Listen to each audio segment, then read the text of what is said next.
Facilities మేము అడిగినాము, ఇంకా lawyer గారు అప్లికేషన్ పెట్టినారు. ఇంకా వాళ్ళు ఎంత మాత్రం శాంక్షన్ చేస్తారు మనకు తెలియదు. ధైర్యంగా ఉండాలని కోరుకుంటాను నేను.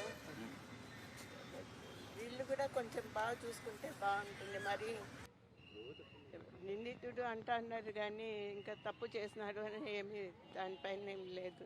కాబట్టి కొంచెం బాగా చూసుకుంటే బాగుంటుంది. మరి టెర్రరిస్ట్ను అట్లా చూసుకున్నట్లు లేకుండా బాగా చూసుకోవాలన్న కోరిక. నేనేదో ఎట్లున్నావో ఏమి అన్నదంతా లేదు. బాగా తిను, హెల్త్ బాగా చూసుకొని ఉన్నా, ఏదైనా అవసరం అయితే వాళ్ళకి చెప్పుకొని అంతవరకే మాట్లాడిన ఉంది. దానికి ఏదో ఇంతకుముందు యోగా పోతా ఉన్నారు, చిన్న ఎక్సర్సైజ్ అదే చేసుకుంటా అని చెప్పినారు.